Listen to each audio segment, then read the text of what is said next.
All right, guys, you're doing great. We're moving forward. They're getting a little bit harder each time. So we moved from a quadratic that only had an x squared term, correct, to a quadratic that had two different terms, but we could just factor one of the variables out, to a quadratic that had three terms, but the coefficient was 1, so we could simply unfoil that way. So our next step up is to have a quadratic where the coefficient is not 1. Okay, don't freak out. There are two different ways to solve this. I'm going to go through the guess and check method first, and then I'm going to show you a semi-shortcut way on top of that, okay? Extra. So, we know that we have to FOIL this. That's the only way that we can undo it. So when we start with our FOIL, I also know that I have to look at my signs. They tell me what go in my FOIL, so they're both positive. So when I unfoil it, they're both going to be positive, okay? So now, how do I get numbers in here? According to FOIL, remember, it's our first, outer, inner, last. My first two are going to give me this 3. Okay, we're going to call this our A coefficient. Isn't math nice? Sometimes we just work right through. We've got A, B, and C, right? So these first two give us A. Our outer plus our inner give us B. It's like the little bridge. And then we're bringing up the tail with C. Okay? So visually, we're trying to get these three numbers out of two binomials that when we FOIL, get back to here. So the first way we can do that is with guessing and checking. Okay.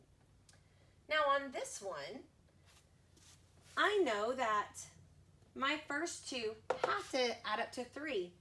3 is great. When I factor 3, it's only 1 times 3. There aren't any other options. So I know that one of them is going to be 1x and one of them is going to be 3x.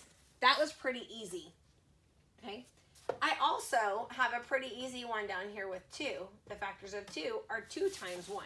So I know that one of these has to be a 1 and one has to be a 2. I don't have any other options for it.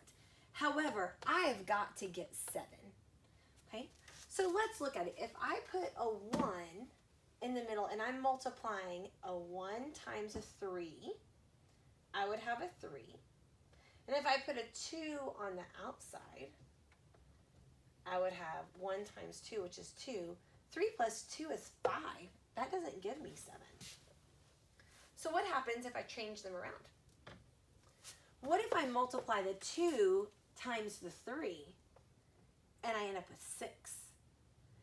And then I have an extra 1 from my outside. 6 plus 1 gives me 7.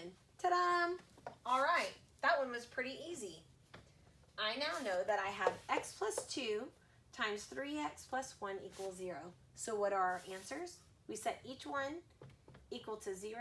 X plus 2 equals a 0, so x is equal to negative 2. 3x plus 1 equals 0. 3x is equal to negative 1. X is equal to negative 1/3. Okay, so I have two answers. We can go back in and check them, make sure that they work. So for this one, we had two numbers that their factors weren't very big. Okay. When we think about that, what if I had 5 and 2? What if my A and C were 5 and 2? Again, I'd have 1 times 5 and 2 times 1. Let's just go through and think about how many answers we could get with this. I want you to start seeing the numbers come together in different ways. Okay? So I could have 1 times 5 and 5 times 1, or 2 times 1, or 1 times 2. When you only have 2 and you switch it around, it's extraneous, it's extra. Okay? So on this one, I have my outsides as 1. My insides would be 10. So I could end up with the number 11. My B term could be 11. If it was 11, I knew that I would use 1 and 5 and 2 and 1 and multiply my 2. What if one of them was negative? I could also have negative 10 plus 1. So I'd have 1 and a negative 10. And my B number could be a negative 9. Okay. What if they were both negative? Same thing. So I'd have a negative 1 and a negative 10. My middle number could be negative 11. Okay. And we could switch it around and we'd also have 9. Okay. So that's just for using the top. So then what if I switch and I start with my 5 first? I'd have 5 and 1, which would be 5, 2 and 1, which is 2. I could have a 7. Okay. If they're both negative, that means I could also have a negative 7. Okay. And if we switch them, we would get back to 5 and 2 is 10, and 1 and 1 is back to our 9. So from these two, 5 and 2, I can get 1, 2, 3, 4, 5, 6 different options for my B. Can you see how complicated that can get when your A and your C numbers maybe have more than 1? What if we had 4 and 6? We would have 1 and 4, 2 and 2, 1 and 6, 2 and 3, and we'd have to find every combination of outer inner for all of these. Okay, that gets pretty complicated. We've got about 12 different options there. Okay, sometimes we can guess and check, and it's something that's small enough that we can figure it out. Okay, so we're gonna look at a new equation, and we're gonna try to do it with our guess and check method. Okay, we're gonna have 8x squared, and I would be writing these down, minus 2x minus 15 equals 0. Okay, so the first thing I want to check, is there any way that I can get a 1 as my coefficient? Can I factor out an 8 from all of this? No, can't. Okay, so I can't change this to a 1. Is there any way that I can combine anything else to change it? Nope. All right, so we're just kind of stuck with this one. I am going to have to unfoil it. Okay, so I have 8. I know I have a 1 and an 8, 2 and a 4, and 15 over here is 1 and 15, and 3 and 5. Now, when I'm looking at my signs in my initial one, I have a negative. That means I've got one that's positive and one that's negative, which means I'm going to have to be finding a difference between the ones that I'm multiplying, right? Because one's going to be positive and one's going to be negative. So we are looking for a difference between numbers. That difference has to end up as a negative 2. Okay, so when I look across, I'm like 8 and 15, I can't really think of any way that I could combine those and end up with a difference of them being 2. Because 8 and 15, the smallest I could get was subtracting 8 from 15. That gives me 7. Okay, definitely not a negative 2. Okay, so we're going to erase those two. So now I've got 2 and 4 and 3 and 5, but I have lots of different ways that I can switch it. So let's look at it. What if I do my fronts and my last? What if I have 2 times 3? 2 times 3 gives me 6. 4 times 5 gives me 20. Whoa, way too much. That's not a good option. Okay, so let's do my outers and inners. What if I have 2 times 5? That gives me 10. And 4 times 3. Oh, that gives me 12. They're only 2 apart. Hey, I can figure that out. I needed something that was 2 apart. We've got 2 apart. So now it becomes, how do we get them in here with the right signs? The first thing that you're going to do is put in your x squared. It's positive. So neither of those matter, right? I've got a 2x and I have a 4x at the beginning. Here, I know that my 2 that I end up with is negative. So I want this number to be the bigger number, right? So I need to end up with 12, okay? So how are we going to end up with 12 being our bigger number? Sometimes we might have to switch our signs of how we put them in the first place, okay? To get my 12 as my bigger number, I have to do 4 times 3. 4 times 3 has to be a negative 12. So now, my negative 3 on this first one, that gets the negative sign. My 10 has to be positive, so 2 times 5 is my 10, and that one has to be a positive. So I now have a negative 12, and I have a positive 10. Negative 12 plus 10 gives me 2x. All right, that works out.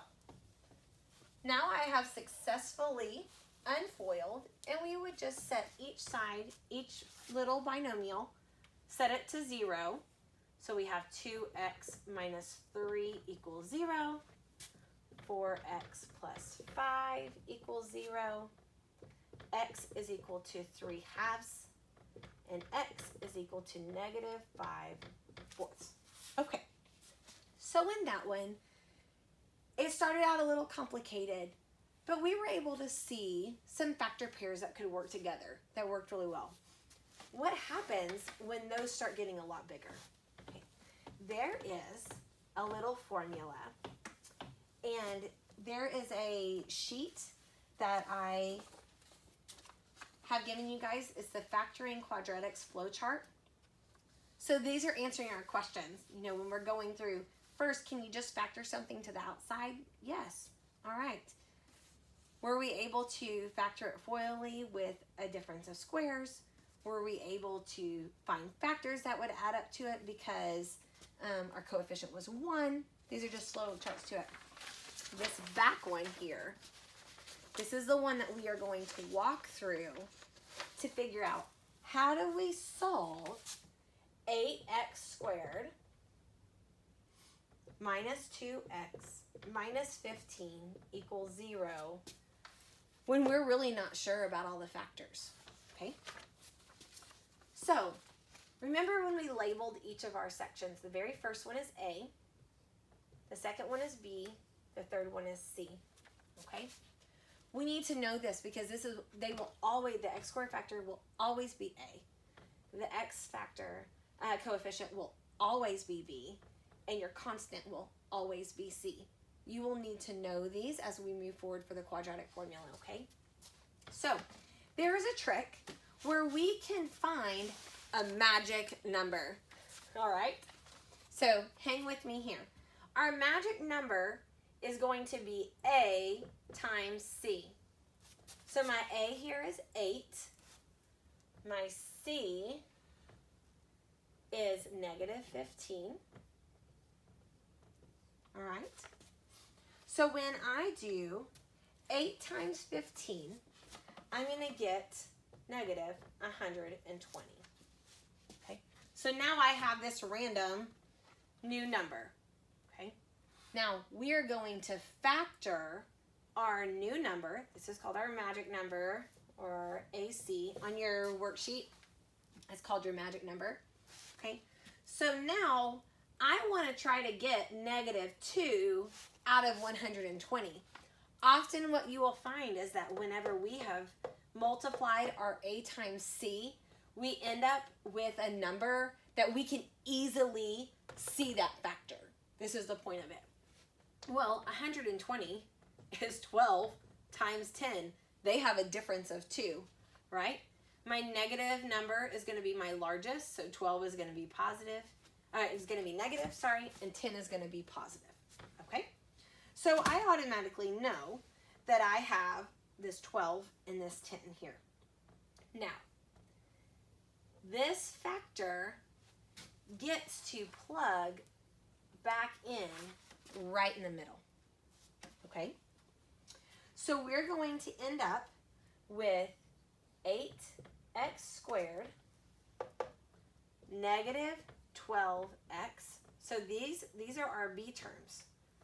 Remember, our b is always our x term. So minus 12x plus 10x minus 15. Okay, you say, Miss Thomas, you just made it a whole lot harder because now I have extra ones and I'm supposed to add it back together. Okay, hold on. We have broken it apart so that we can group it differently, okay? So I know it looks a whole lot to like the beginning, and you would say, I could just combine these terms and get right back up here. Correct, you could, which means that they're equal to each other, right? Just like when we talk about getting ones, I could have 50 over 50, and it still equals 1. We're good. We have the same equation. We're just looking at it a little differently, okay? Because it's going to be able to give us an answer better. Now that we have these, we want to group where we can factor something out. I happen to write it to where it already groups together, but 8 and 12, they have a common factor. So I'm going to group those together. And 10 and 15, they also have a common factor. So I'm going to group those two together. Now, what do we see? We have something that we can factor out. I can factor a 4x out of the first part, right? And I get 2x minus 3. So I took 4x out of 8x squared. I took 4x out of 12x. And I got 2x minus 3, okay? Over here, I have a 10 and a 15. They both have a 5 in common. So I have 2x minus 3. Whoa! Now, I can factor 2x minus 3 because they're both in common. So I get to pull this whole thing, 2x minus 3, out.